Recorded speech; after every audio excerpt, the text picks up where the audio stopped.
All right, we're back on the record on State versus Loyd. Mr. Loyd's present with his attorney. State Attorney's Office is present. Let's bring in the juror in seat number 14, please. Still on panel 7. Jean, you're in room 1? Room 1? Thank you. I figured that out.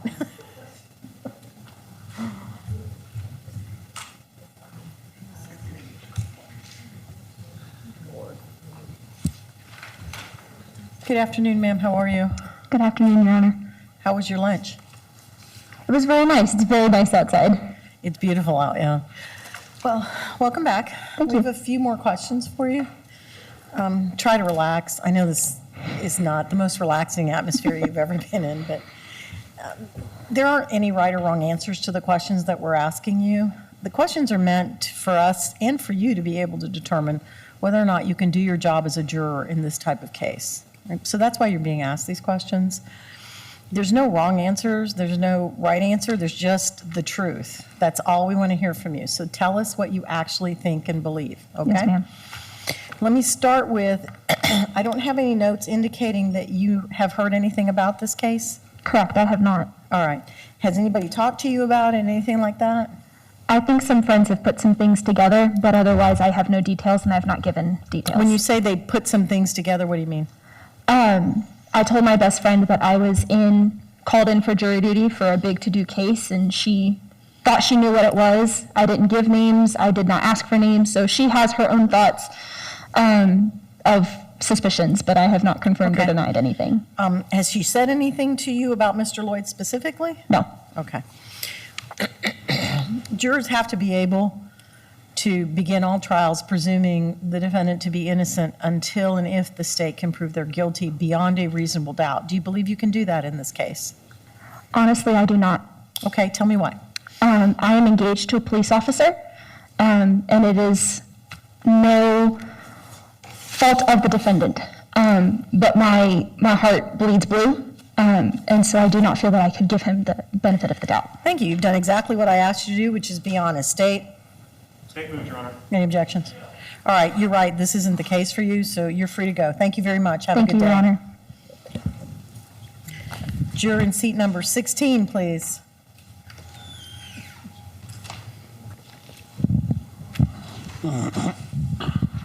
Good afternoon, sir. How are you? Very good. Good, thanks. Sir, we're going to be asking you some questions, and I'm going to start, and then the attorneys will have a chance to ask you questions. Let me tell you that there aren't any right or wrong answers to these questions. There's just the truth. We're trying to figure out, by asking you these questions, whether you could do your job as a juror in this case and follow the laws of the state of Florida. And it's something that you also need to know, is whether or not you can do your job. You follow me so far? Yeah. Okay. So that's why we're asking you the questions. So just tell us the truth, be honest. Don't worry about what your answer is, okay? All right. Let me start with, you don't know anything about this case, is that correct? Yeah. Okay. Have you heard anything about the case? No. No? Do you watch the news at all? No. Okay. Do you have any opinion as to whether or not Mr. Loyd is guilty? No, because I have more information. Okay. Do you have an opinion about the death penalty? No. No? Are you someone who has a religious, moral, or personal belief against the death penalty? No. No? Are you a person who believes that in some cases the death penalty is appropriate?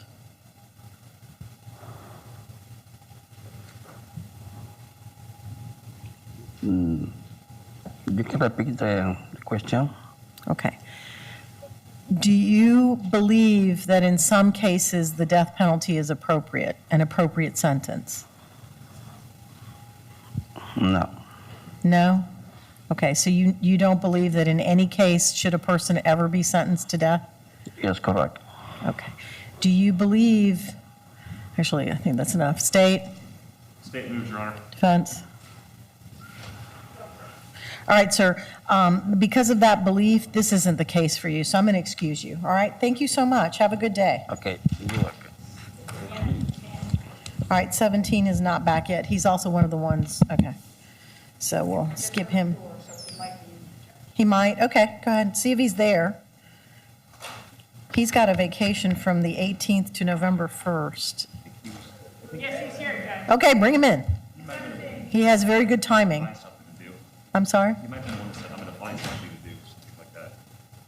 Oh, this is the staycation gentleman. I think maybe. That's who this is, yes.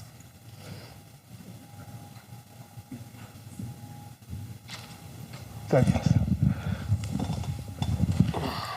Good afternoon, sir, how are you? Doing all right. All right, let me start by asking you this. You had told us that you had some time off planned from October 18th to November 1st? Yes, you are. And what are the plans that you made for that time? Excuse me. Just, I never had one. I didn't really make one. Okay, But just the time off have been, you know, good. You ought to probably find something to do, you know. But, okay.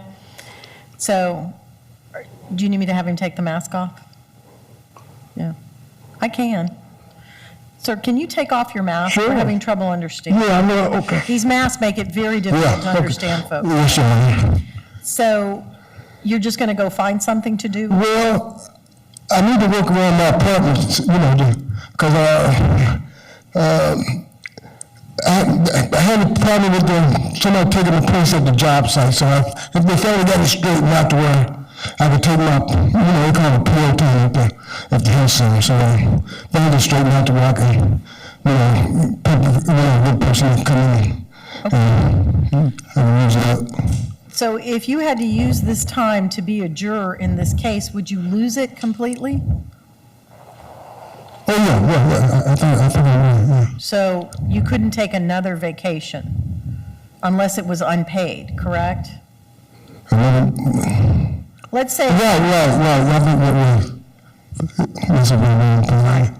if you went 2 or 3 weeks without being paid, can you afford to pay your bills?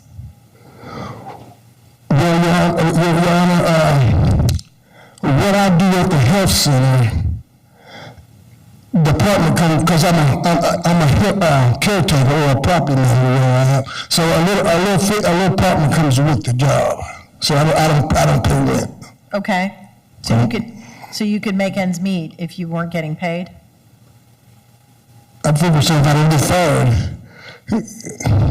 They can't fire you for being on jury duty. Okay, well, okay. Okay. Are you worried that they would try? I don't know, I doubt it. Well, let me ask you, have you heard anything about this case? No, just on I thought I was going to the news one a while back. I had no. Okay. So do you remember anything on the news about it or anything like that? No, not really. Have you formed any opinions as to whether or not Mr. Loyd is guilty? No, I have no opinion, no. Do you have an opinion or a position about the death penalty? Right now, I don't have much knowledge of how to, no. All right. As I told you, the death penalty in Florida is not automatic for any case. Well, I think I heard you. There are cases where it's a possible penalty. Yeah. The first thing that has to happen before that even becomes a possibility is a jury has to convict someone of first-degree murder, and they have to find them guilty beyond a reasonable doubt.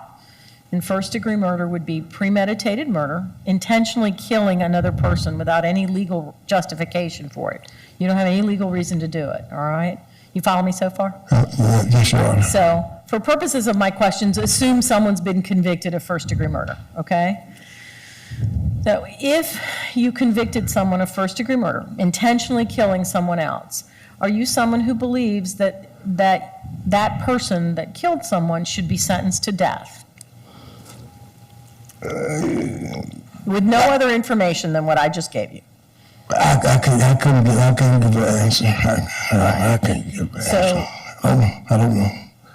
If that if the person that was killed was a police officer, would that change your answer? No? Okay. And so in this case, if you found Mr. Loyd guilty of first-degree murder, would you be open to considering, meaningfully considering, like giving it serious thought, either a life sentence without possibility of parole or a death sentence, depending on what, after you heard all the evidence, what you believed was the appropriate sentence? Your Honor, I have reading problems and writing problems. I don't read right well. Okay. I don't read right well. Do you think that would make it difficult for you to serve as a juror in this case? Yes, most definitely. All right, thank you, sir. State, any objections? No, Your Honor. Defense? You may.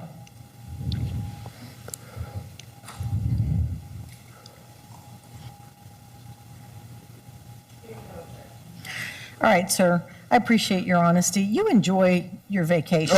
You're free to go. Thank you, Your Honor. Thank you. I sure will. All right, have a nice day. Juror in seat number 18, please. Good afternoon, ma'am. How are you? I'm good. How are you? Good I'm afternoon. doing well, thank you. Before Yes, I start, ma'am. can I mention something real quick? Yes, ma'am.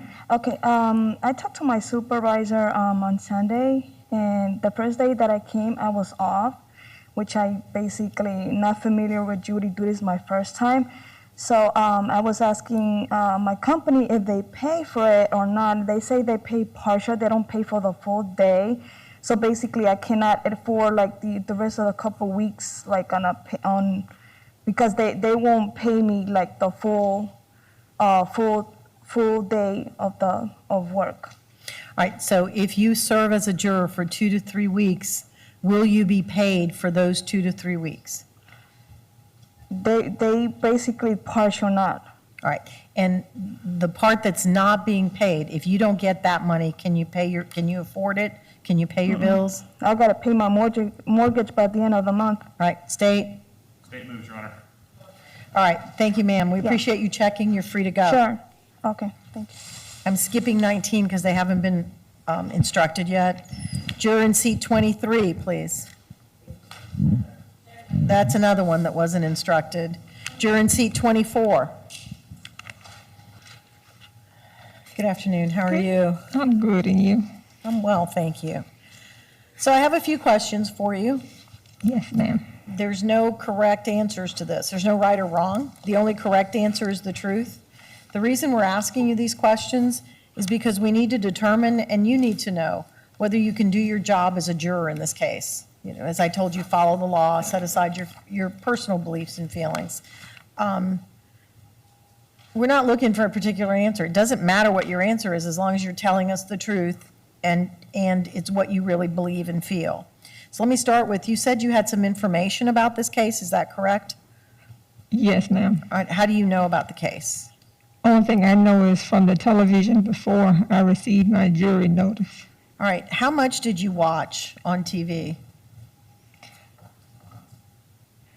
Only a little bit, only because I listen to it in the morning time before I go to work. When the TV is on, the TV is on.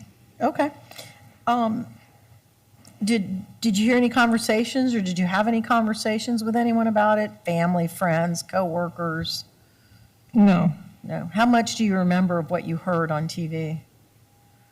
that the trial was coming up. That's what I heard before I received my jury sermon, that the trial was coming up. Okay. Based on what you heard on television, did you form any opinion about whether or not Mr. Loyd is guilty? Not at that time, because I'll be honest, it didn't affect me, so I hadn't paid no attention. Okay. No, there's nothing wrong with that. I mean, so as you sit here today, can you presume Mr. Loyd to be innocent until and if the state proves he's guilty beyond a reasonable doubt? Well, with that question, I would say he deserves a fair trial. And the only reason why I say that is because I have a child, and I would want him to have a fair trial, the Okay, best that he could get. all right. That's fair answer, all right? So let's move on to the death penalty. Do you have any objections, personal objections, or moral or religious to the death penalty? No, Are you someone who believes that if a person is convicted of first-degree murder, which is the intentional killing of another person without any legal defense to it, that that person should be sentenced to death? Knowing nothing but what the two things I just said, convicted of first-degree murder. That's it. without knowing the facts, it would be hard to come up with an answer. I Okay, mean, but I think depends on the crime to me. all right. So in this case, I mean, in order to get to a penalty phase where you're talking about life or death, someone has to have been convicted by a jury beyond a reasonable doubt of having committed a first-degree murder, intentionally killing another person. If that person was a law enforcement officer, would your answer change as to the death penalty? Yes, Okay, what would your answer be if that person was a law enforcement officer? and it probably would be the death penalty. Okay. Do you believe that you would be able to listen to any kind of mitigation that was presented by the defense? And when I say listen, you have to have an open mind as to both sentences, and be willing to meaningfully listen to people and the evidence that they present. And then you have to weigh out all those factors. Do you believe that you could do that, or do you believe that upon conviction for first-degree murder of a law enforcement officer, hearing nothing else, you would be, I'm going to vote for death? I could do my job if I would have to know the facts and do it. I could do my job and put away my feelings and do it. Okay, so you could put aside your personal feelings about it? Yes, Because the law says that, I mean, although that is an aggravating factor, right now, as you sit here today, you have to be willing to listen to both sides and consider both sentences. Can you do that? yes, ma'am. All right. You heard me describe the process to you about weighing aggravators and mitigators, determining which ones are important to you and which ones aren't. You remember all that?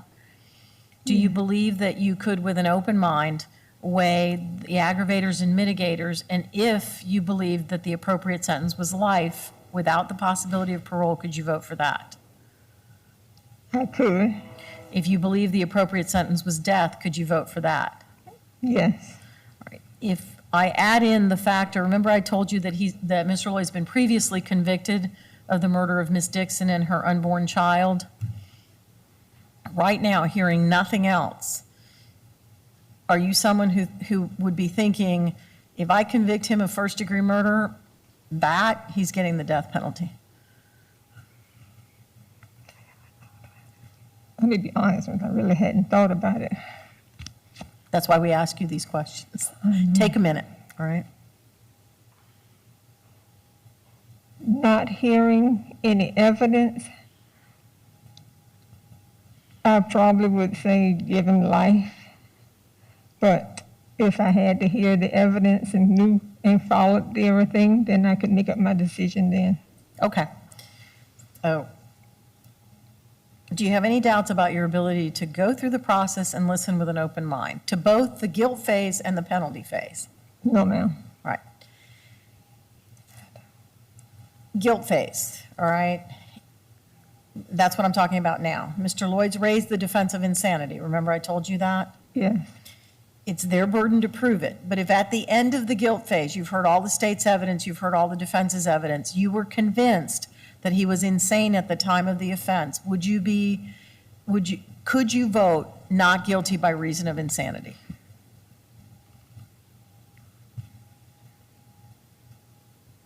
no. No? Did you say no? I'm No. sorry. All right. Can you tell me why?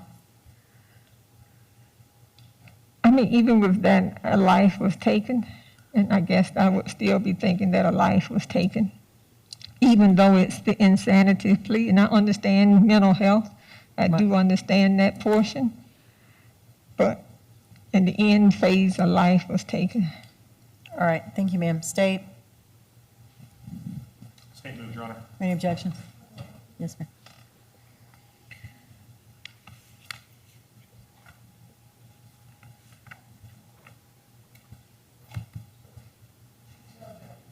All right, this probably isn't the case for you, ma'am, but we really appreciate your time and attention and your willingness to serve. You're excused as a juror. Thank you.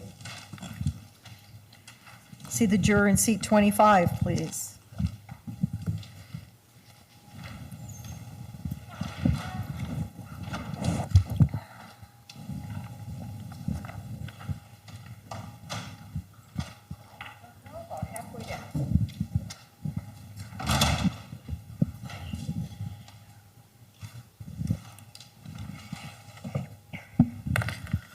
Good afternoon, how are you? I'm good. How are you? I'm well, thank you.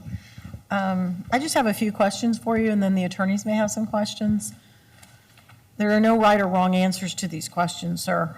The only thing we're looking for is for you to tell us the truth. The questions are designed to figure out whether or not you could do your job as a juror in this case. And not only do we need to know that, but you need to know that, all right? So just be honest with us. Let me start with, you indicated to me that you have either a personal, religious, or moral objection to the death penalty. Is that correct? Yes. All right, which one is it? Religious. All right, what religion are you, sir? Christianity. All right, and what is your belief about the death penalty? I will say that I don't consider it, I don't know if fair is the right word for it, Okay, considering it that I will put someone through the same thing that I'm accusing them of, okay, and based on my beliefs as well, it's something that I don't have the right to decide upon someone. all right. How long have you held this belief? Since I was a child, I was raised in Christianity. All right, the law in the state of Florida is that the death penalty, while it's not mandatory, it's not automatic, and nobody has to vote for the death penalty. You have to be able to consider imposing it. Is your religious belief such that you could never even consider imposing a death penalty? Probably not. All right. Can you envision any circumstance in which you would consider imposing death? No. Thank you. State, State moved, Your Honor. defense. All right, thank you, sir. Not the case for you. You're free to go. Thank you very much. We appreciate your time and attention. Can I see the juror in seat? Yeah, because I want to see the juror in seat number 4 who served on the previous case. All right, thanks. I'm going to talk to the juror in seat number 4 who was in general voir dire for the first trial and see if there's an issue with that. This juror has not been instructed, so I'm just going to talk to them about that issue and then bring them back with the, if they survive that, I'll bring them back with the group to be instructed.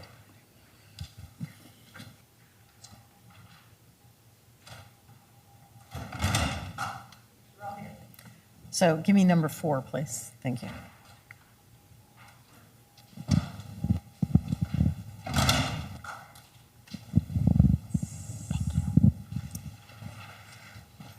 Good afternoon, how are you? I'm doing well. How are you? I'm doing Can you well, hear thank me? you. I can hear you, Okay. yeah. I'm amazed how many of you remembered to put it to the side. It's the weirdest thing to do, isn't it? It's just It really strange. is. I have a few questions for you. Yeah. And I brought you in because, well, let me tell you, there aren't any right or wrong answers to the questions that you're asked. There's just the truth. That's all we're looking for. We're trying to determine whether or not you could do your job as a juror in this case. And we need to know that, and you need to know that, okay? But a little bird told me that you were in the venire, in the jury panel for the first trial of Mr. Loyd. Is that correct? That is correct. Okay. How much do you remember about all that? I remember quite a bit. Okay. And so you went through individual voir dire also? I believe so. I came in a second day for more questioning. Okay. this may make you laugh, but honestly, ma'am, I don't remember what you were told or not told at that time. That was 2 years ago, but, and I've tried a lot of cases since then. Have you been a juror since then? I have not sat on a jury before, but I have been summoned, yes. Okay. Based on the first trial, what you heard, everything that went on in the first trial, have you formed an opinion about whether or not Mr. Loyd is guilty in this case? Yes, I can. And what is that opinion? That verdict is that he would be guilty of his crimes. Okay. Do you think you could put that opinion aside and presume him to be innocent? I would not be able to, no. All right. State. State moves, Your Honor. Objection. All right. Thank you. I'm excusing you as a juror. Okay. All right. I Thank you. appreciate Have a it. good Thank you. afternoon. Thank you, you too. Well, since I have 10 minutes before the next group, let me have the juror in seat 19, please. She had all kinds of issues, so I'm going to go ahead and talk to her about that.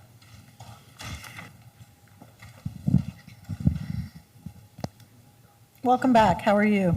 I'm doing okay. How are you? I'm well, thanks. So last time we talked, you were telling me you have 8-year-old twins. I do. You have all kinds of things going on. So since then, you've had a little bit of time to think about this. Would you be able to serve as a sequestered juror for 2 to 3 weeks in this case? It would be difficult. 2? Okay, tell me why. Well, I just can't imagine being away from my family for 3 weeks. Okay. Beyond that, I mean, I know it would be tough to be away from your family, but you said your husband helps with the children? He does. Would he be able to cover all of the child care for those 3 weeks? He's working on his master's as well.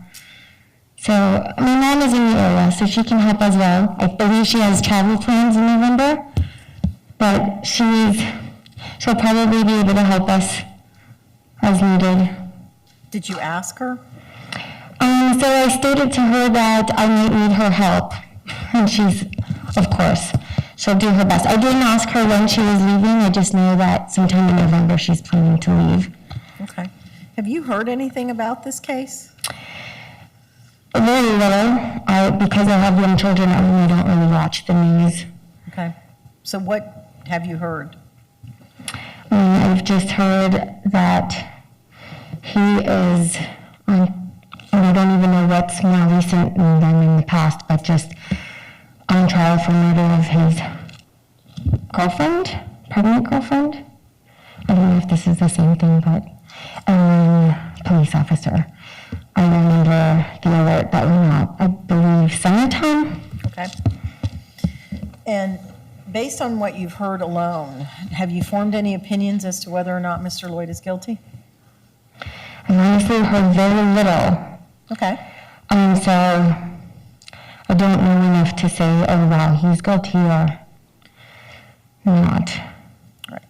Is there anything, all right, jurors have to be able to listen to the evidence, presuming Mr. Loyd is innocent until and if the state can prove he's guilty. Can you do that in this case?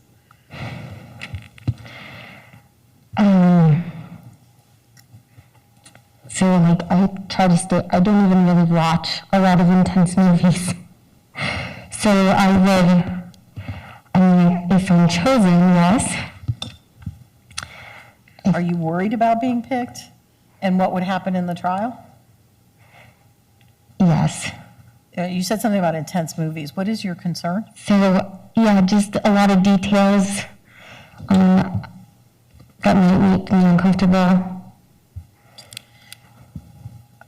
All right, let me ask you some more pointed questions, which is, in cases where the charge is first-degree murder, there are photographs sometimes of a body, blood, that sort of thing. Is that something that you believe you would, no one likes looking at it, okay? That's not the question I'm asking you, but could you look at those photographs and not become overwhelmed by emotion? Probably not. Okay. And do you think that your emotion would interfere with your ability to be fair and impartial? No. No? What do you think the effect would be on you becoming emotional about those photographs? I think you could still hold it together. Just the discomfort level, I suppose. Okay. Do you have any personal, religious, or moral objections to the death penalty? Is that a no? No, sorry.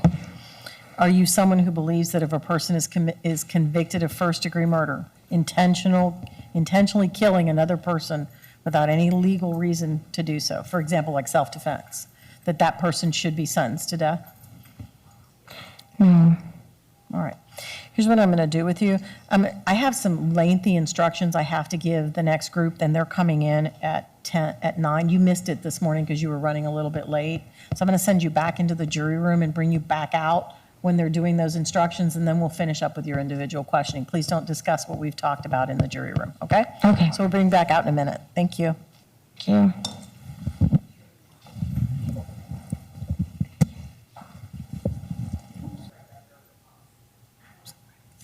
You got to turn on your mic and tell me what your reasons are. Sure, I would move to strike that juror for cause.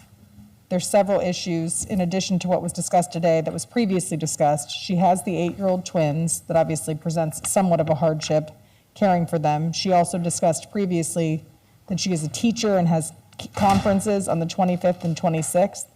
In addition, she has clear hesitation and some emotionality talking to the court about more graphic evidence. And not only does this case include the photographic evidence the court discussed, it includes a video of Lieutenant Clayton being shot and killed. And so given all of those circumstances, we're moving to strike juror number 55 for cause. State.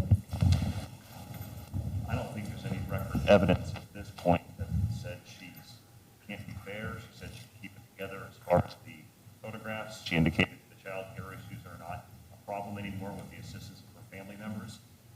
I don't think she rises to the level of cause challenge. She's on the edge here, so I'm going to bring her back in and ask her some more questions. I left out the video part with her because I needed to catch up with the others. So I'm going to bring her in, do the whole instruction with her, and then I'm going to bring her back out first and have a further conversation with her about, well, just all the questions, including the video, because I left that out on purpose because I don't want her going back there getting upset and upsetting the other jurors. So, all right. So she's... At the moment, I'm going to reserve ruling on your cause challenge. All right? All right, you got 5 minutes before we bring the rest of them. Go ahead. Thanks. You solemnly swear or affirm that you will answer truthfully all questions asked of you as potential jurors to help you out? All right, have a seat, folks.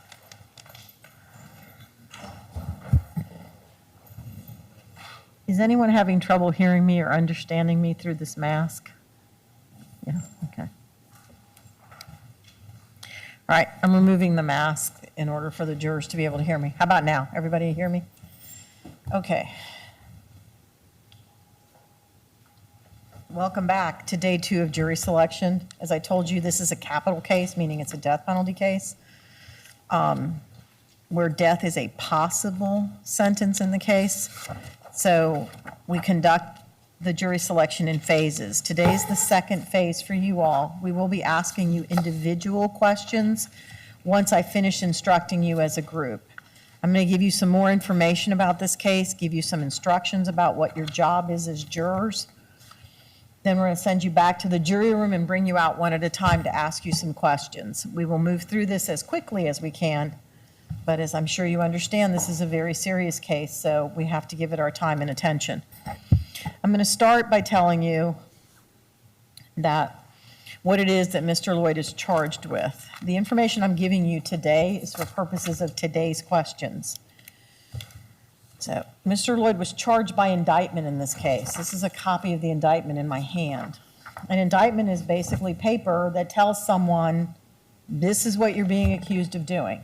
You need to tell people what you're charging them with doing, what you're accusing them of doing. This is how Florida does it. You cannot use an indictment as evidence of guilt. In other words, the fact that someone's been charged with a crime is not evidence that they committed the crime. And jurors are not allowed to consider that. So in this case, Mr. Loyd is charged with first-degree murder with a firearm of a law enforcement officer, attempted first-degree murder with a firearm of a law enforcement officer, aggravated assault with a deadly weapon, carjacking with a firearm, and possession of a firearm by a convicted felon.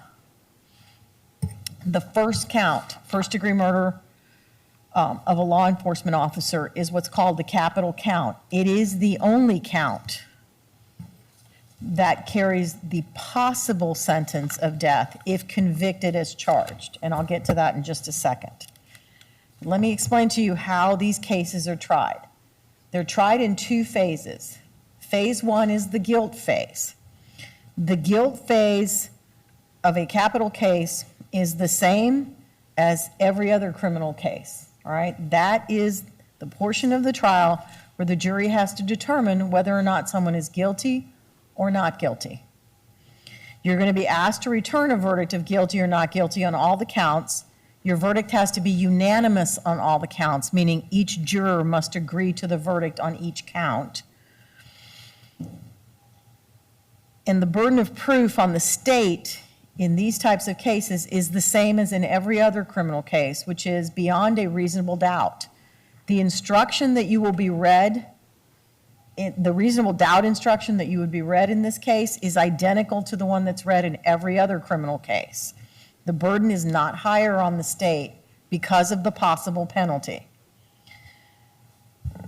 Jurors sit in those chairs that you're in. If you're sworn in as a juror in this case, in the guilt phase, you sit in those chairs and you listen to testimony that comes from this witness stand right next to me, this box. The witnesses sit there. They're placed under oath. The attorneys have the opportunity to examine them and cross-examine them, which means ask questions, ask follow-up questions. That's what that means, all right?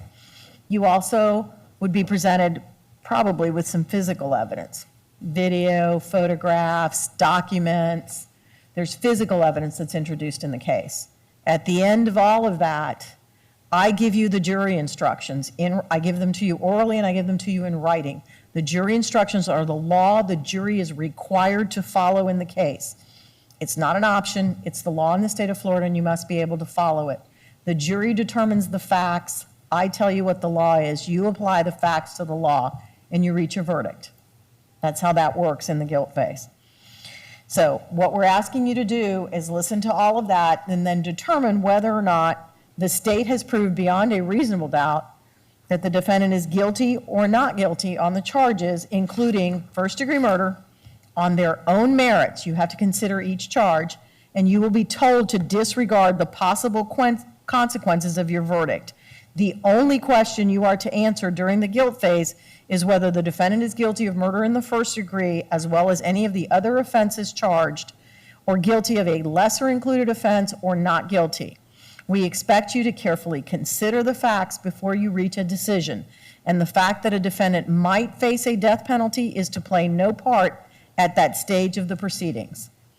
Now, if and only if the jury returns a verdict of guilty of murder in the first degree, then you reconvene for the purposes of deciding a verdict as to the sentence, either life in prison without the possibility of parole or death. That second phase is referred to as the penalty phase. Most of the questions we'll be asking you today will be about that penalty phase. So I'm not going to give you the detailed instructions. There are detailed instructions and rules that I would give you if a penalty phase was reached in this case. But today I'm just going to give you a broad overview. Murder in the first degree is the only class of crime for which death is a possible penalty. The automatic sentence in Florida for murder in the first degree is life without the possibility of parole, which means exactly what it sounds like. The defendant will die in prison. Florida does not have parole. It doesn't exist in this state for life, for first degree murder. The legislature has created special rules for juries to consider in reaching a verdict in a penalty phase. Right? The legislature recognizes that not all first-degree murder cases deserve the death penalty, so they created a list of circumstances which juries are to consider in reaching a verdict in a penalty phase case. The circumstances are referred to as aggravators. The state has to prove at least one aggravator beyond a reasonable doubt for death to be a possible sentence in a first-degree murder case. There are 16 statutory aggravators. They have to prove at least one. A jury must unanimously find that they have proven at least one before death becomes a possible sentence. The defense in the penalty phase, all right, so the state in the penalty phase would put on their evidence of the aggravators. Then the defense would put on their evidence of what are called mitigators or mitigating circumstances. Mitigating circumstances do not need to be proved beyond a reasonable doubt. A mitigating circumstance need only be proved by the greater weight of the evidence. It's a lesser burden. Mitigating circumstances are not limited by statute and may include matters that are relevant to the defendant's background or character or circumstances surrounding the offense. They're offered as a basis for a verdict of a sentence of life in prison without parole. Before you may vote to the court impose a sentence of death, the state must prove one or more aggravating factors beyond a reasonable doubt. So you're in the penalty phase, you listen to the state's aggravators, the defense's mitigators. I give you the jury instructions. Again, the law that has to be followed at this stage.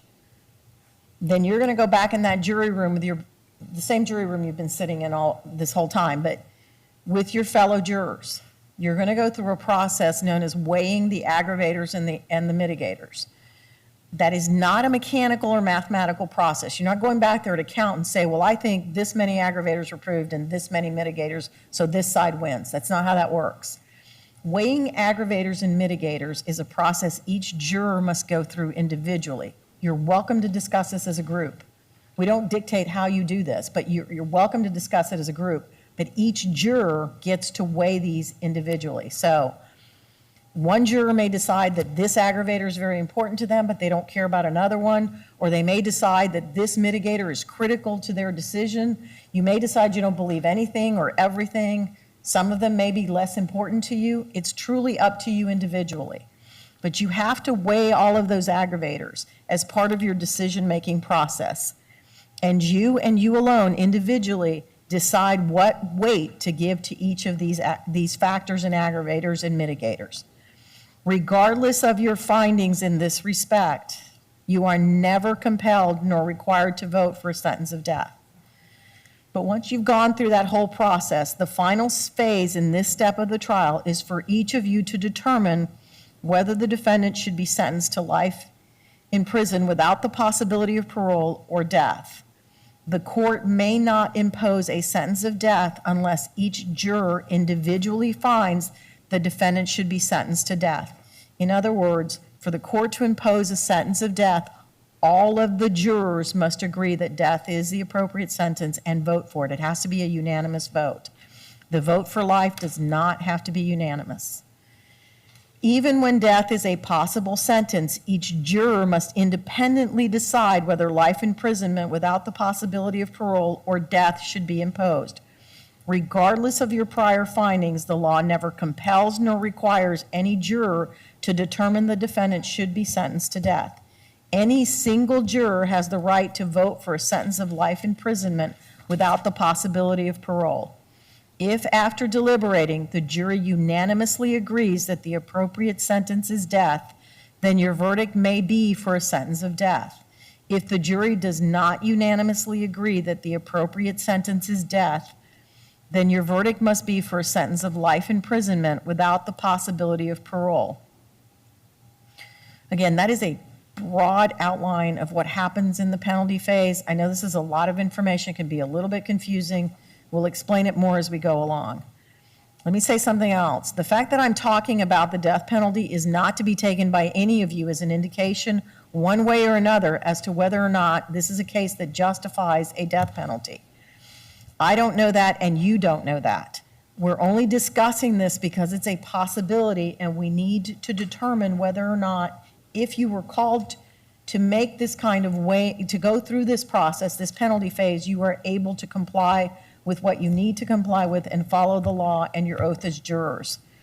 We're going to be asking you some questions about the death penalty in this process. I'm going to tell you what some of them are now to give you a time to think about it while you're in the jury room waiting, because Honestly, folks, some of this you may never have thought about. So we're going to ask you about your position on the death penalty, whether you're someone who is so opposed to death that you could never impose it for any reason at all, or whether you're someone who thinks death should be an automatic sentence if someone is convicted of first-degree murder. The law in the state of Florida says there is no automatic sentence for death in Florida. Jurors must be willing to consider both life and death openly, fairly, and honestly. You're going to be asked about whether you can go through that process I just described with an open mind, whether you can listen to both sides, not make a decision until you've weighed it all out and gone through the process that we've discussed with you. A lot of people have strong feelings about the death penalty, both for and against. Those feelings in and of themselves do not disqualify you as a juror if you can set your personal feelings aside and follow the law as I instruct you. In other words, you have to be willing to be bound by your oath as jurors to obey the laws of the state of Florida in delivering a sentencing verdict. Switching gears slightly, Mr. Loyd has raised the defense of insanity in this case, which is insane at the time of the offense. So there's a long jury instruction about this, which is read to jurors. I'm not going to read that to you. You don't need that for today. I'm going to tell you what the definition is of insanity, because we are going to be asking you questions about this defense. A person is considered to be insane when he had a mental infirmity, disease, or defect, and because of this condition, he did not know what he was doing or its consequences, or although he knew what he was doing and its consequences, he did not know it was wrong. Now, the defense of insanity has to be, this is in the guilt phase when you're trying to decide whether or not he's guilty of the charges against him. This is the one time the defense has a burden of proof. They have to prove insanity by what's called clear and convincing evidence. So the questions about insanity are going to be about whether you can accept this type of a defense and you can listen to the evidence with an open mind. So you need to think about that.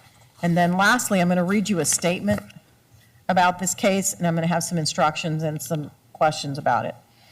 On the morning of January 9, 2017, defendant Markeith Loyd is alleged to have entered the Walmart store at 3101 West Princeton Street. Mr. Loyd had an active warrant for his arrest. Orlando Police Lieutenant Debra Clayton attempted to take Mr. Loyd into custody on the information she received regarding Mr. Loyd's involvement in the Dixon homicide, when it is alleged that Mr. Loyd shot and killed Lieutenant Clayton following an exchange of gunfire before fleeing the Walmart and eventually being apprehended about a week later. Mr. Loyd's trial for the killing of Sade Dixon and her unborn child began on September 27, 2019, and concluded on October 23, 2019. Mr. Loyd was convicted and sentenced to life without the possibility of parole. That last paragraph I just read to you about Ms. Dixon, that information cannot be used by you to determine whether or not Mr. Loyd is guilty in this case. I will be explaining to you individually what you can use that information for, but you have to be able to set that aside in determining whether or not he's guilty of the charges he's facing now. It's two different cases. So let me ask you a couple of questions as a group. I need you to raise your paddles in response to this, please. How many of you have heard about this case prior to coming to jury duty? Well, it'd be easier to just ask, is there anyone who hasn't heard about the case? Okay, so not heard, I'm sorry, I didn't see yours. Keep your paddles up till I call your number. 51, 60, and from panel number 8, juror number 4. Okay, thank you. Of those of you who've heard about the case, how many of you have formed an opinion as to Mr. Loyd's guilt? Raise your paddles. All right, when I call your number out, you can put it down. 29, 30, 31, 35, 37, 44, 45. From panel number 6, I have juror number 20. No, it's panel number 7. Yeah, I have juror number 23. All right, thank you. 57, 58. From panel number 8, I have 2 and 38. Did I miss anybody? All right. Is there anyone on this panel who has a religious, moral, or personal objection to the death penalty that would lead to you not being able to impose death regardless of what the law is? You would not even consider a death sentence. Anyone on this panel that falls into that one? Juror number 45 and 34. All right, so 34 and 45. Anybody else I missed? And then is there anyone on this panel who believes that if you're convicted of first-degree murder, you would automatically impose death? Jurors number 29, 31, 37, and 44. Okay, folks, thank you very much. We're going to be calling you back out independently. Don't talk about the case. Make yourself some coffee. Juror number 4, if you'll, not 4, sorry. Number 19, if you'll stay in the courtroom for, please. Thank you.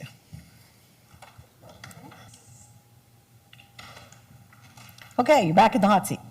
All right, so now you've heard a lot more about the case with the instructions and everything. Do you have any, you expressed some concerns about sitting on this case. Now that you've heard all of that, have any of your answers changed? I'm going to go with, yes, I have formed an opinion that he is guilty. Okay.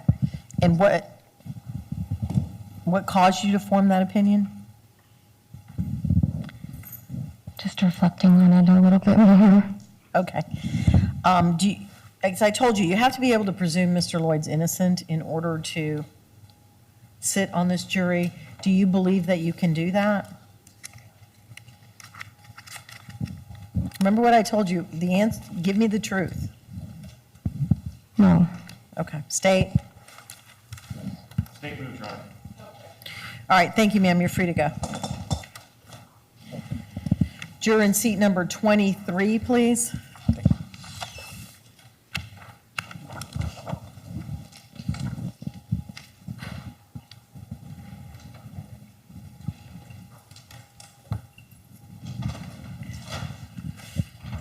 I'm going to go through all the obvious, well, on its face, obvious cause challenges, and then I'll leave the remainder for later.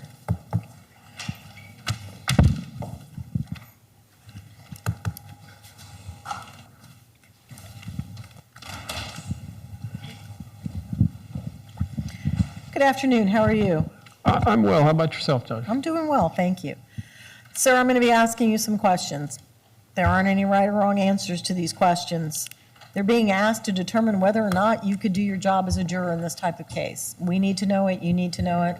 The only correct answer is the truth, okay? So, you said that you had heard about the case and that you formed an opinion about the case. Is that correct? Yes, ma'am. Can you tell me what the opinion is that you have? Based on the news coverage that I've seen, I feel that Mr. Loyd is guilty. All right. Jurors have to be able to start the trial assuming Mr. Loyd is innocent until and if the state can prove him to be guilty. Do you believe that you can do that or not? At this point, I do not. All right. State? State moves. Thank you, sir. You are free to go. Appreciate your service. Thank you. Juror in seat 29, please.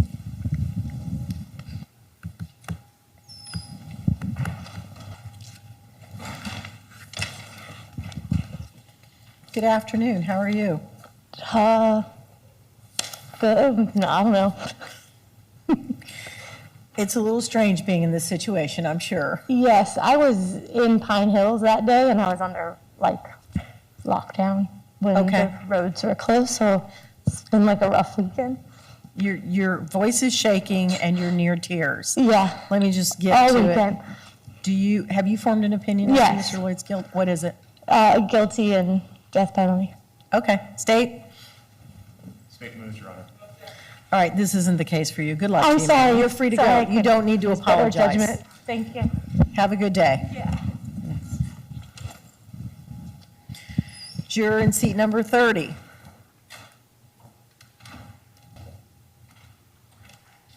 Do I need to stand? Or? Good afternoon, ma'am. How are you? I'm fine, how are you? I'm fine, thank you. Just have a few questions for you. Aren't Yes, any ma'am. right or wrong answers. Yes, ma'am. We're trying to find out whether you could do your job as a juror in this case. We Okay. need to know, you need to know. Right. The only correct answer is the truth. Yes, okay? ma'am. So you know about this case, correct? I do. And you formed an opinion as to Mr. Lloyd's I guilt? have, yes. Can you tell me what that is, ma'am? From what I saw 3 years ago, or almost 4 years ago, I believed he was guilty. All right. Jurors have to start the trial believing or being able to presume Mr. Lloyd to be innocent until he's proven guilty. Right. Do you believe you could do that? Or would you start the trial believing he was guilty? It would be very difficult. I'm not going to lie. And remember what I told you, the only correct answer is the truth. Yes, ma'am. So if you can't presume him innocent, you just need to tell me that. I would like to believe that if I was in his shoes, I would be able to have others to do that for me. So I would do my best. But you're not sure you can do it. I'm not. All right, I'm going to give you 3 scenarios. You start the trial, you're a juror, okay? You're sitting in the jury box and you're thinking, I think this guy's guilty, but I'm willing to see if he can prove otherwise. I think this guy's innocent and the state needs to prove he's guilty. Or maybe, he's probably guilty, but I'm willing to see what he says. Which one are you? Probably the first. All right. Thank you, ma'am. State? State moves. Any objection? All right. Thank you, ma'am. This isn't the case for you. Have a good afternoon. You're free to go.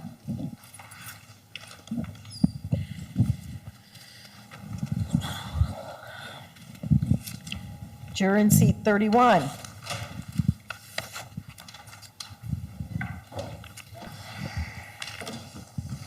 Good afternoon. How are you? Very well, yourself? I'm doing well, thank you. Sir, I'm going to be asking you some questions. There are no right or wrong answers to my questions. There's only the truth. The questions are meant to determine whether or not you can do your job as a juror. We need to know it. You need to know it. So just answer the question truthfully, okay? Yes, ma'am. Let me start with, you indicated you know something about this case. Is that correct? That's correct, yes. And that you formed an opinion as to whether or not Mr. Lloyd is guilty. That's correct, yes. What is your opinion? Guilty. Right. Jurors must begin this trial presuming Mr. Lloyd to be innocent until and if the state can prove him to be guilty. Do you believe that you can do that, or would you begin the trial believing him to be guilty? I will not be able to do that, no. All right. State? State moves. All right. Thank you, sir. You are free to go. Thank you. Juror in seat 35.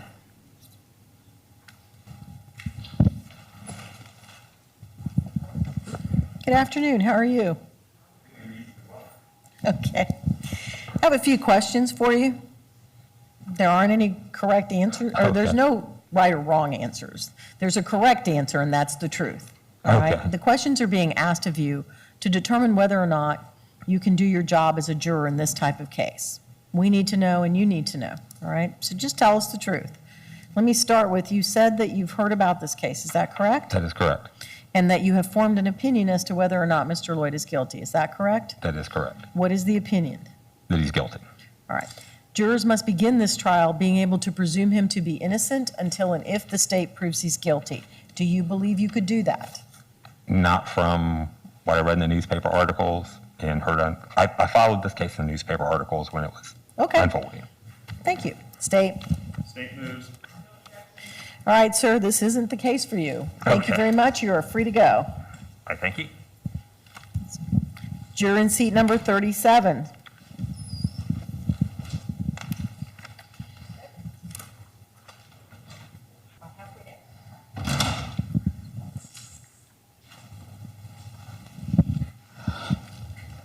Good afternoon, sir. How are you? Doing good. All right, I have a few questions for you. There are no right or wrong answers to these questions. The only correct answer is the truth. We're asking you the questions to determine whether or not you can do your job as a juror in this case. We need to know that, and you need to know that. Okay, so just tell us the truth. So let me start with, you indicated that you know about this case. Is that correct? Yes. And that you have formed an opinion as to Mr. Lloyd's guilt. Is that correct? From what I've seen, And what is your opinion? that he's guilty. All right. Jurors have to be able to start a trial presuming that a defendant is innocent until and if the state proves he's guilty. Can you do that in this case, or would you start presuming he's guilty? Right now, I'm presuming he's guilty. All right, thank you, sir. State? State moves. Defense? All right, sir, this isn't the case for you. Thank you very much. You're free to go. You got it. That's all right. Juror in seat number 44.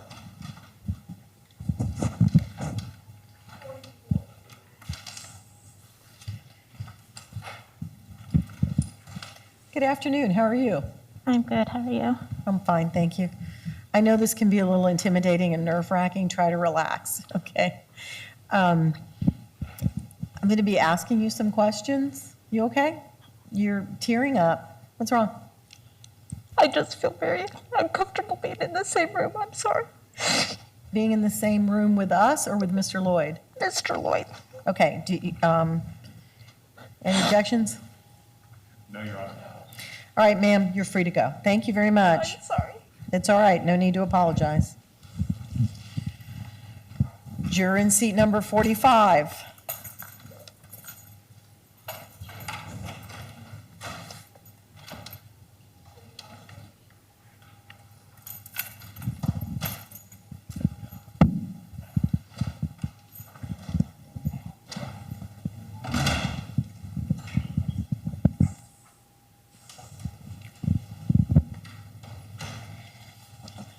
Good afternoon, sir. How are you? Pretty good. All right, I have a few questions for you. There aren't any right or wrong answers. The only correct answer is the truth, all right? The questions that we're asking you are meant to determine whether or not you can do your job as a juror in this case. It's something we need to know, and it's something you need to know. So just tell us the truth, okay? You indicated that you knew something about Mr. Loyd's case, is that correct? Yes. And that you had formed an opinion as to guilt, is that correct?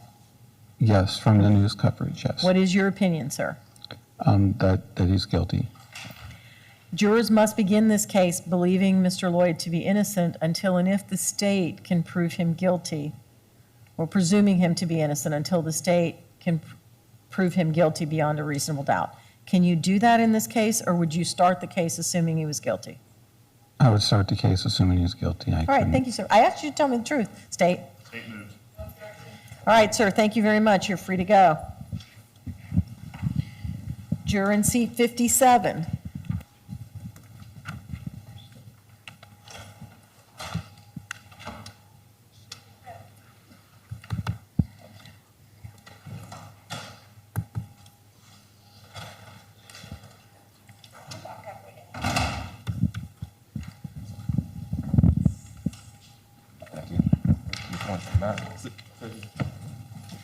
Good afternoon, sir. How are you? Good afternoon, ma'am. I have a few questions for you. Yes, ma'am. There aren't any right or wrong answers to these questions. Okay. The correct answer is the truth. That's okay? correct. Yes, ma'am. We're asking you the questions to determine whether or not you're able to do your job as a juror in this case. It's something that we need to know and something you need to know. So just tell us the truth. All right? Okay. You indicated to me that you'd heard something about this case. Is that correct? That is correct. And that you had formed an opinion as to Mr. Loyd's guilt. Is that correct? Yes, ma'am. And can you tell me what that opinion is, please? Yes, ma'am. Just to give you the background, I look at the news continuously. That was part of my profession, knowing what's going on locally and internationally. So that's just a part of my routine every day. Okay.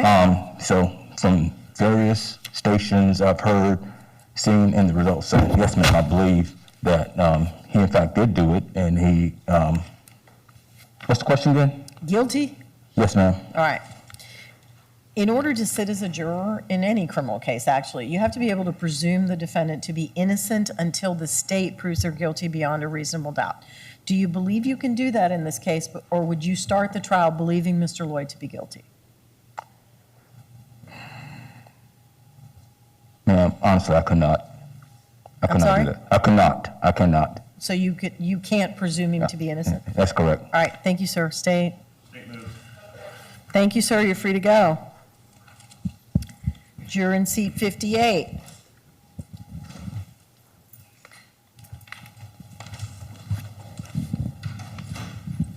Good afternoon. How are you?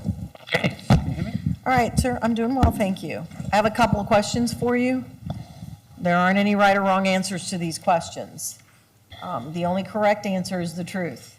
We're not looking for a specific answer. The reason we're asking you these questions is to determine whether or not you can do your job as a juror in this type of case. It's something we need to know, and it's something you need to know. So just tell us the truth.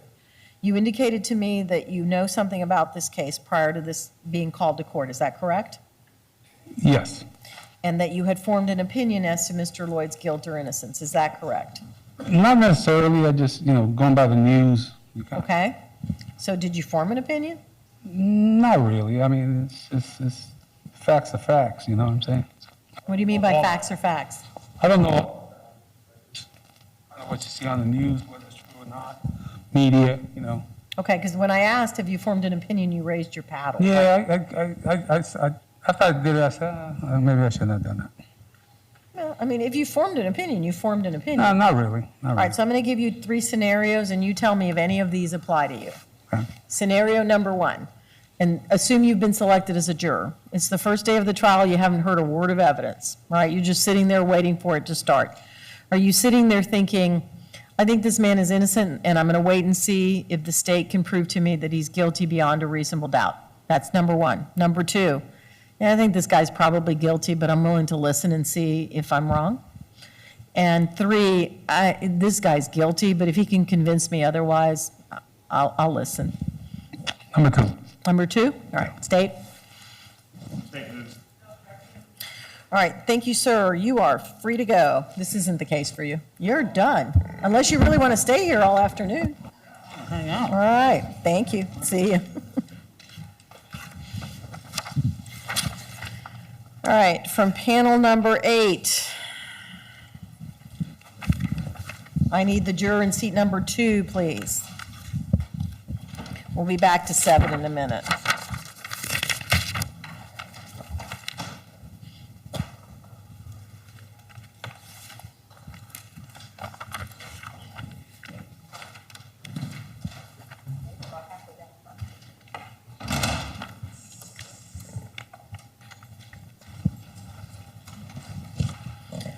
Good afternoon, sir. How are you? Doing well. All right. Welcome back. We have a few questions for you this afternoon. There aren't any right or wrong answers to these questions. The questions are designed to find out whether or not you could do your job as a juror in this case. We need to know that, and you need to know that. The only correct answer is the truth. You need to tell us what you actually think and feel. You indicated to me that you knew something about this case. Is that correct? Yes. And that you had formed an opinion as to whether or not Mr. Loyd is guilty. Is that correct? Yes. And what is that opinion? I believe he's guilty. All right. Jurors must be able to start trials presuming someone to be innocent until and if the state proves they're guilty. Would you be able to do that in Mr. Loyd's case, or would you start the trial thinking he was guilty? Honestly, I would try, but I don't think I could do it. All right. Thank you, sir. State moves. All right. Thank you. All right, sir, you're free to go. Thank you very much. We appreciate your service. Juror in seat 38. This is still panel 8.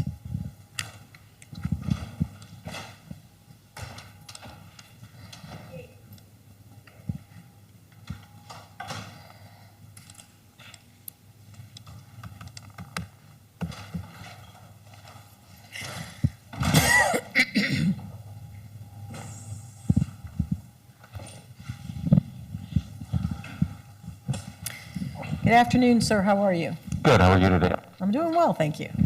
I have a few questions for you. No right or wrong answers to these questions. The point of the questions is to find out whether or not you can do your job as a juror in this type of case. We need to know that. You need to know that. So the only correct answer is the truth. Just be honest, all right? You indicated to me that you'd heard about this case. Is that correct? And that you had formed an opinion as to whether or not Mr. Loyd was guilty. Is that correct?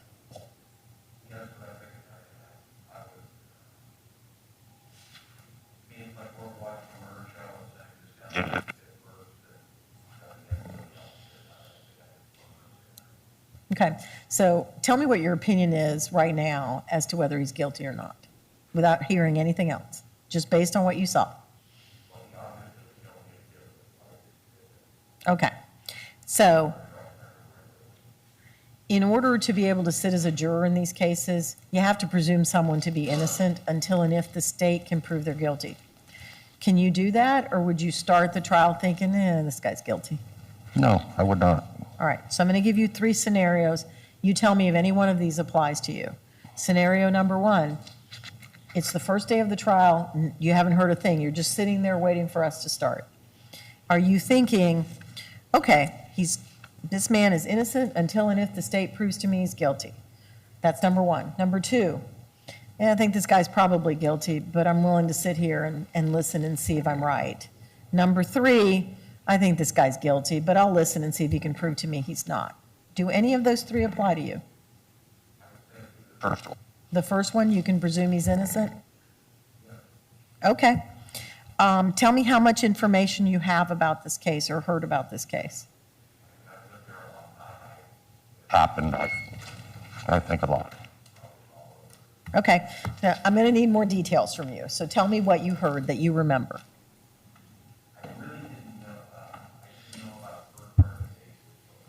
I remember abandoned house or something. I think that's where they ended up finding him. And I knew somebody got shot at the... You need to get that mic closer to your mouth. Sorry. Yeah. At the Walmart. Okay. Was this something that you were talking about with family and friends?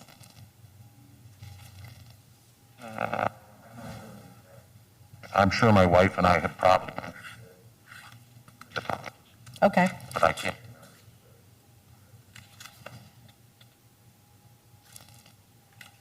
Do you remember talking about with coworkers or hearing about it from other people? Anything like that? Really. No? Okay. Did you follow the case over the years or just then? When's the last time you saw, heard, or read anything about this case?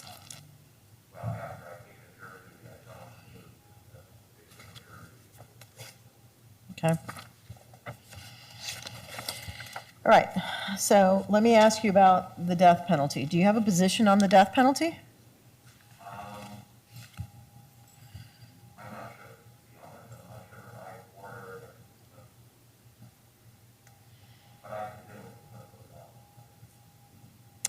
Okay. Most people don't think about this until they're called into one of these cases and we talk to them about it.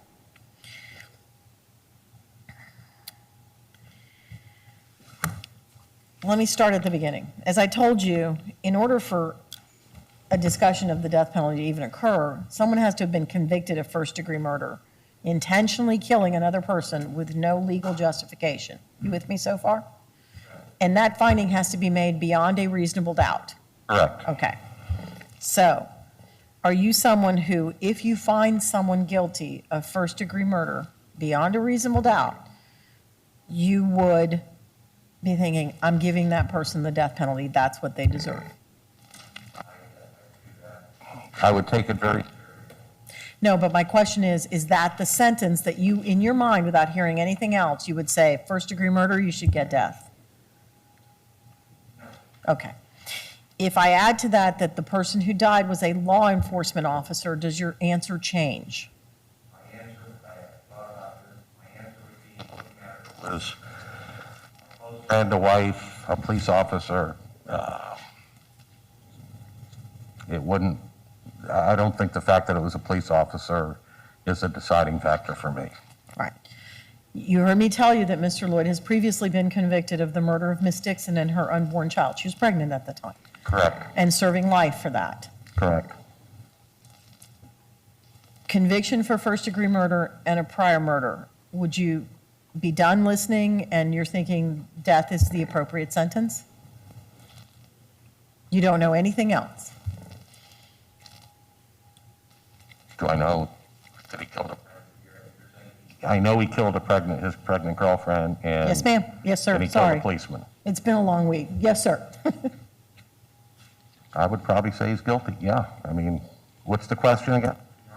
Would you, not hearing any mitigation or anything, be thinking, if I convict you of this, you're getting the death penalty? That's what I'm voting for. All right. So the rules are these. Let me go over them with you one more time. If you get to a penalty phase, the state's going to put on aggravators. Reasons they believe you should vote for death. Defense is going to put on mitigation. Reasons they believe you should vote for life. You have to be able to sit there, even though someone's been convicted of first-degree murder, you have to be able to sit there and honestly and fairly listen to both sides. It's not listening going, okay, I'm listening until I can get to vote for what I was going to vote for anyway. It's honestly and fairly listen to both sides, listen to that evidence, then go back in that jury room and weigh it.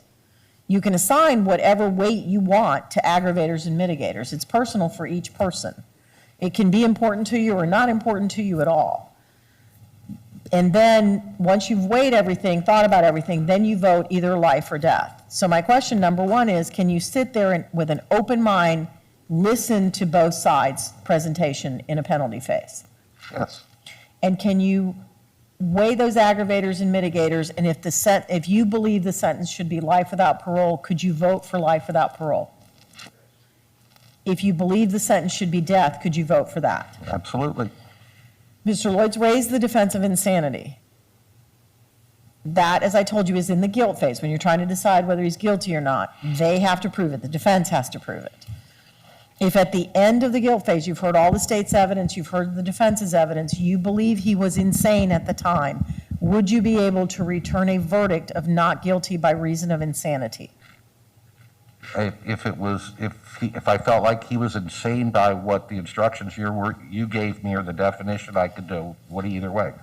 Okay.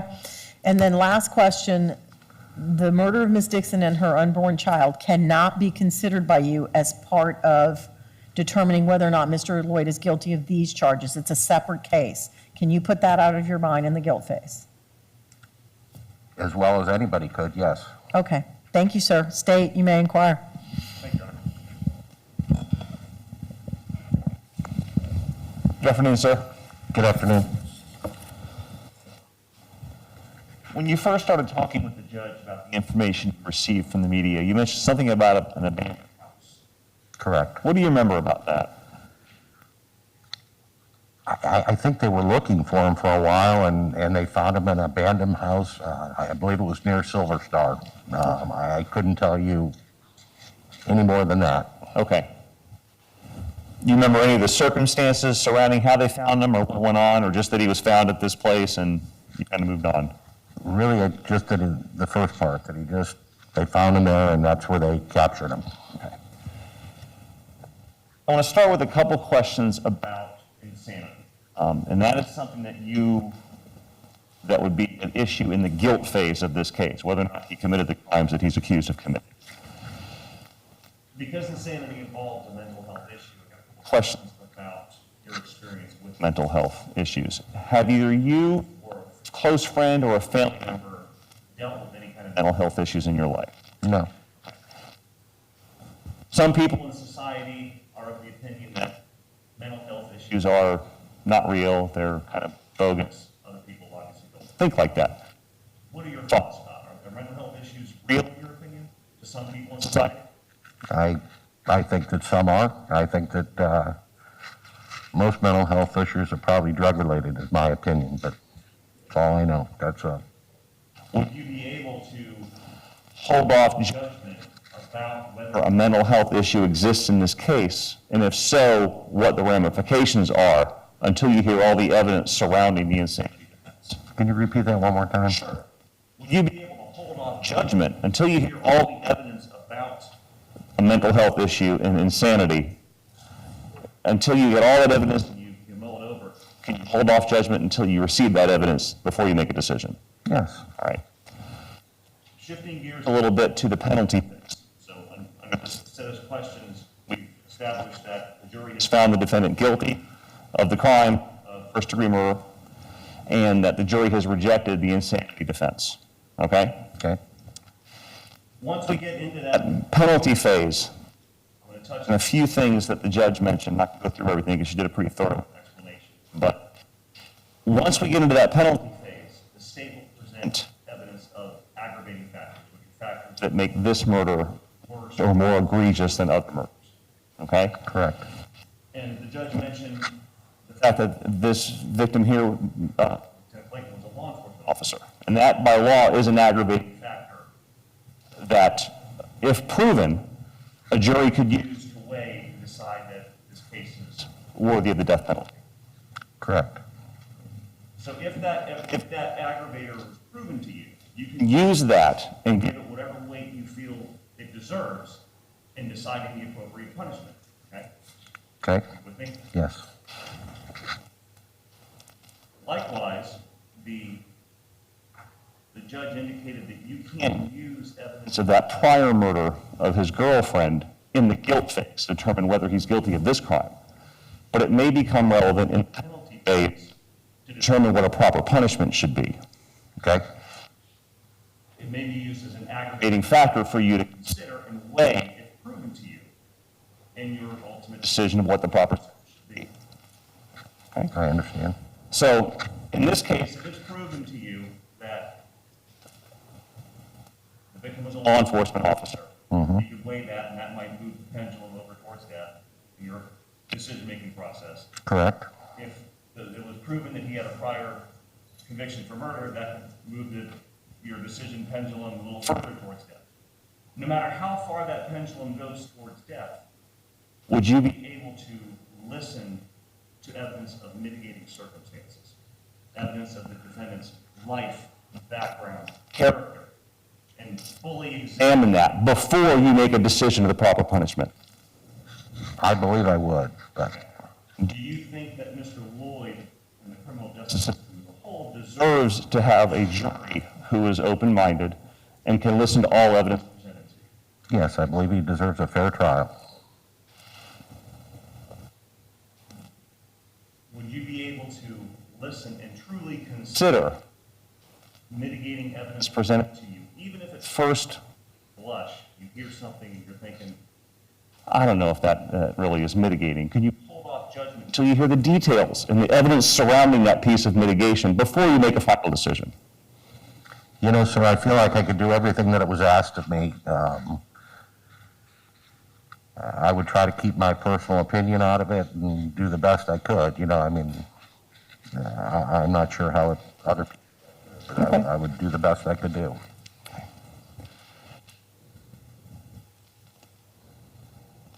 For instance, let me just give you an example.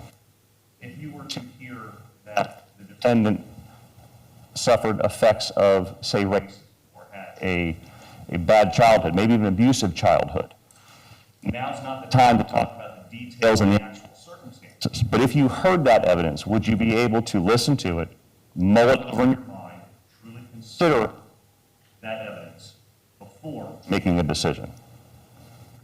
Again, I believe I could.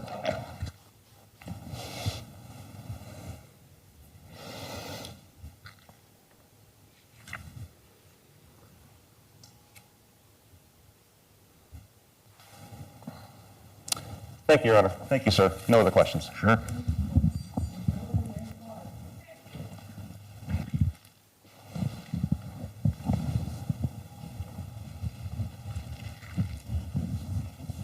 Hello. How are you? Oh, I'm great. How are you? I'm doing fine. I know, and I apologize for having to ask you this. You had discussed with us the other day, perhaps, that you had a PET scan scheduled tomorrow? I do. And are you expecting the results of the PET scan shortly thereafter? I think immediately. Okay, and would that affect, like, depending on the results, might you need treatment or follow-up appointments? I've had a couple tests. I'm slightly clogged in a couple arteries, and they're thinking of putting a stent in, and I'm sure they're going to tell me tomorrow whether that needs to be done. Okay. And again, I apologize for getting into your detailed medical. That's okay. I just told you. So you. Okay. Do you know if they say, yes, you need to have a stent put in, when that would be happening? I believe they do it immediately. Okay.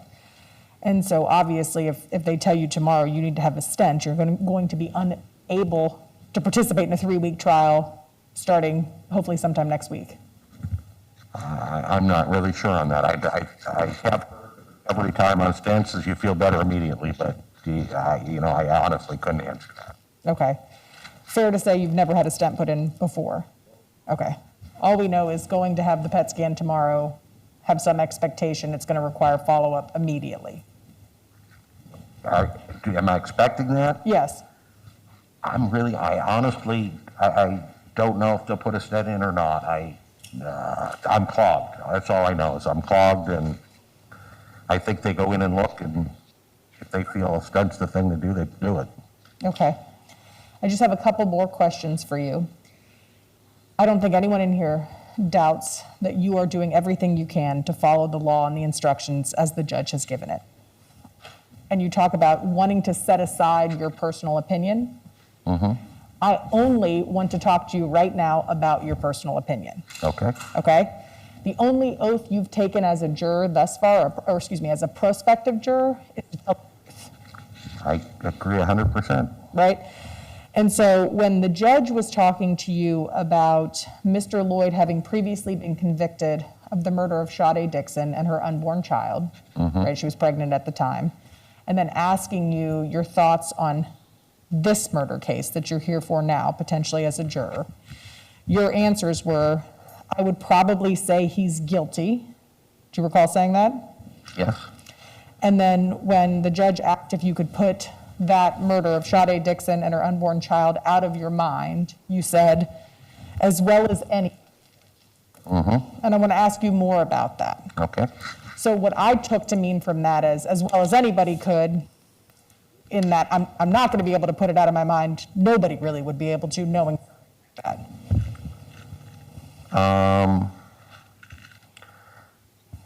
I would say that, I mean, what I know just can't go away. I mean, I know that he killed his girlfriend and pregnant girlfriend. I know that.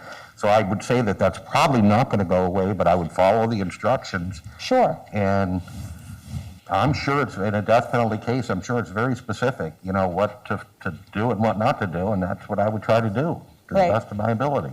There's some people that say to me, I can't unring that bell.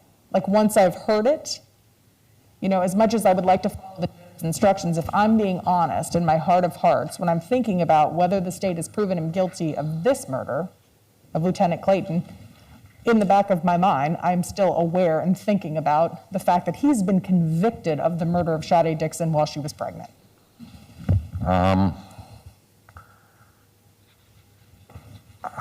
think I could let it go. I mean, that's why I'm giving you my honest opinion. I think I could not base the decision on the previous murder. Okay. I understand it as a separate trial just for the police officer. Okay. You would agree with me, though, instinctively when the court asked about this case that you're here for now, your answer was, I would probably say he's guilty.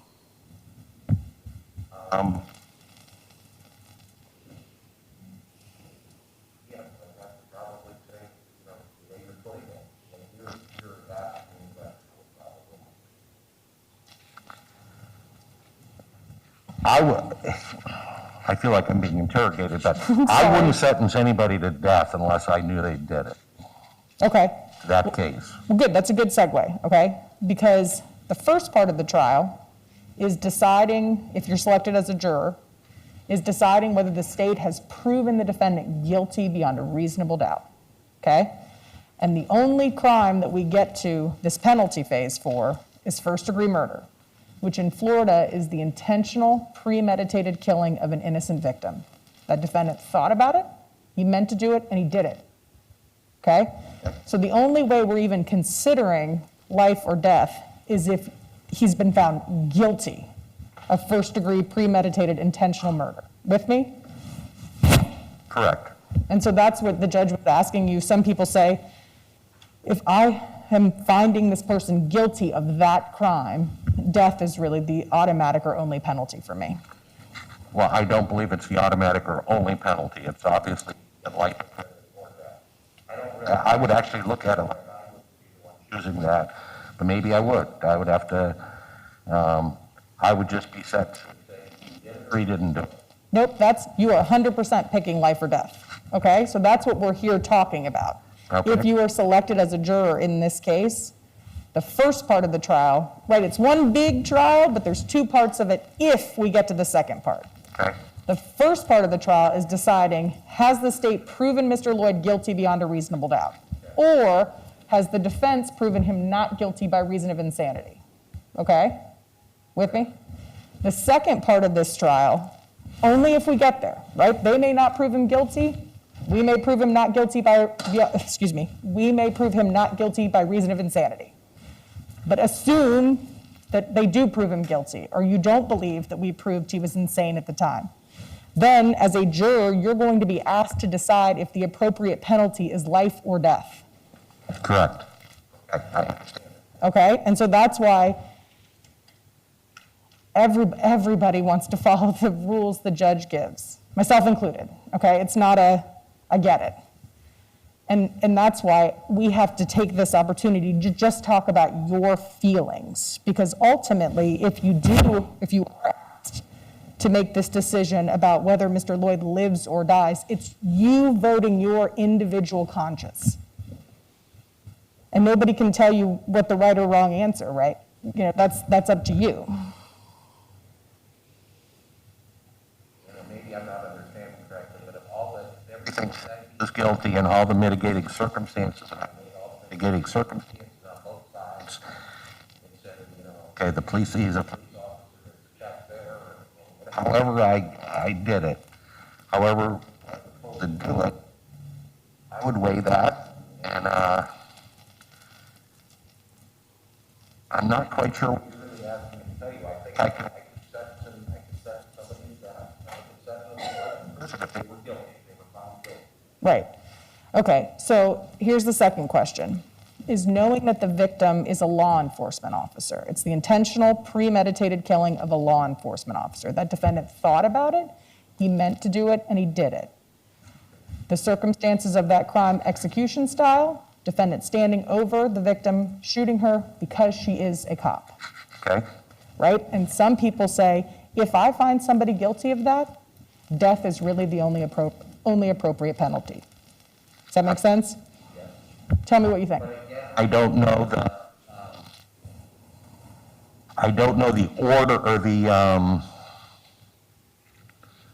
rules that dictate whether that's you know. I don't know if there are rules well enough. Let me intervene. You know, if it checks the boxes to me, and are you asking me if you gave me that case that you just said, would I say death or innocent? All right, let me intervene here because this is becoming confusing for you, all right? First, there's a conviction for first-degree murder, all right? Now you're in a penalty phase. Correct. What we're trying to determine is this, sir. As I told you, there's no automatic death penalty in Florida. You have to have an open mind. Is the fact that the victim in this case would have been a police officer, okay? Yes. And there's a prior conviction for murder.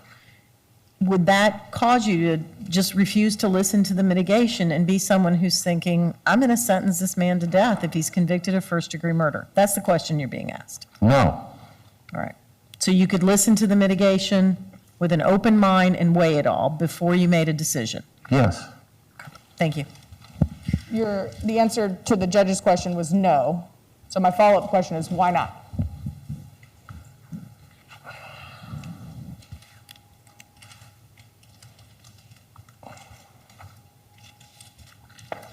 I guess it would be, I actually am very confused.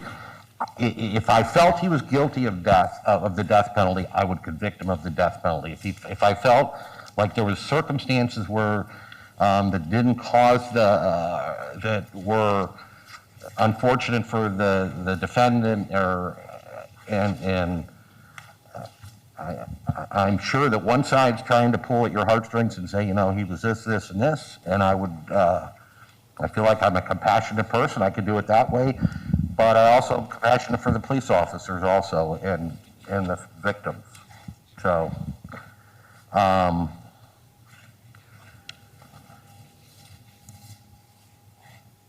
I'm for the blue, if that's what you're trying to get at. Maybe that's the question I'm for police officers.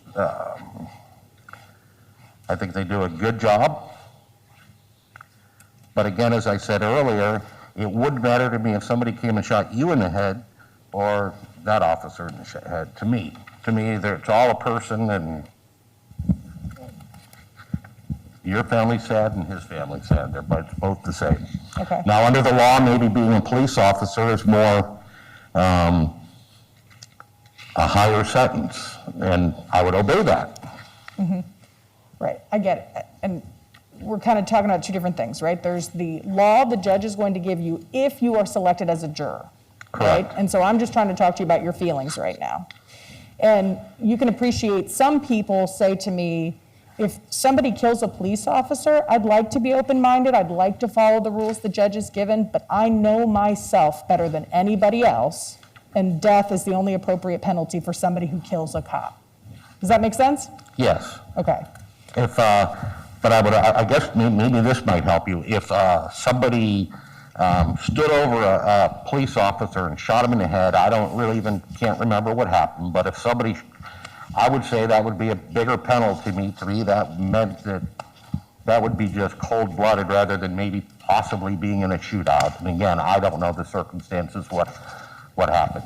Got it. So then, describing that scenario, if I say, you know, you have to give meaningful consideration to that defendant who did that, of suffering the effects of racism, right? And meaningful consideration means hearing it, internalizing it, and it potentially impacting your verdict as to life or death, right? It's not just hearing it and dismissing it.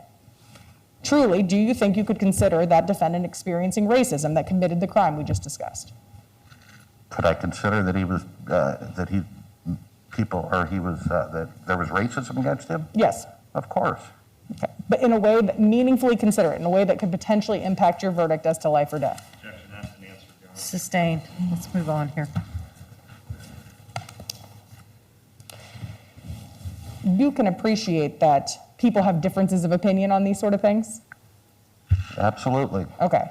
And so what the law requires, if you were selected as a juror in this case, if we get to the second part of this trial, is for each juror's individual moral assessment on whether the defendant should live or die to be heard in this courtroom. Okay? Death is never required. Not in any case. Not in the worst conceivable case you can imagine. And if one juror says that life should be the verdict, then life will be the verdict. That makes sense? Yes. And sometimes these things can get a little contentious in the back. Yes. Right? But you certainly wouldn't bully or badger anybody else to try to change their opinion just to agree with you, right? I've never been on a jury. I imagine you would talk and say, this is what I feel, this is what I feel. If I felt strongly one way or the other, I would certainly give my point of view, and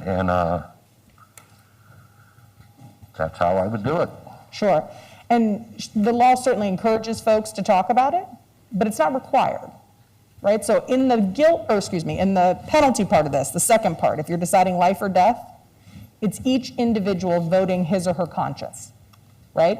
And some people, like you and I, have no problem articulating that and how we feel. And some people say, I can't articulate it. I don't know why. I just know the verdict for me is life. And that's okay too, right? So as a juror, you have the right to be respected and have your opinion be respected. Make sense? Yes. And so the point is, of course, share your opinion, discuss it. But if somebody says, I've reached a verdict here and it's for life, you're not going to badger that person into changing his or her opinion. I wouldn't call it badgering, no. I wouldn't, I would, no. Okay. I May I have a I'm not moment, Your Honor? Yes, ma'am.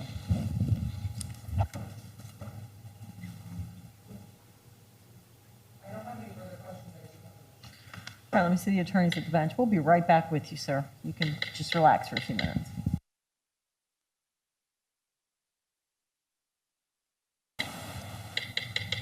All right, sir.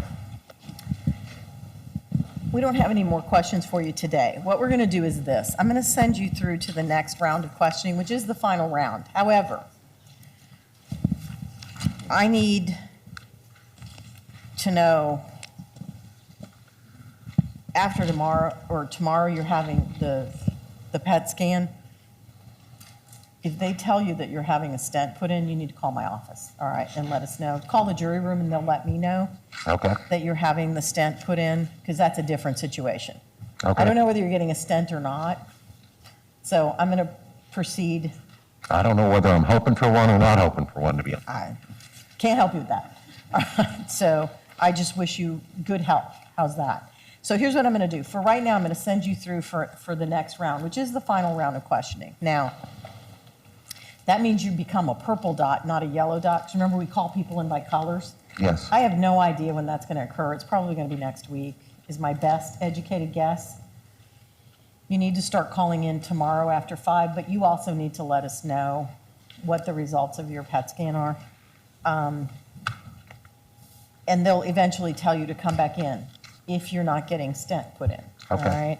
I'll take the mystery out of this for you. If you're getting a stent put in, I'll excuse you. All right? So I don't want you worrying about that on top of everything else. We're giving you a package. It includes a slip with a phone number that you're supposed to call to find out when you're supposed to come in. And additionally, I've got in there instructions for being sequestered. The next time you come in, we're sequestering the jury. We're picking the jury and sequestering them that day, so you need to bring a suitcase with you. And there's instructions in there about, suggestions for what to pack. There's also,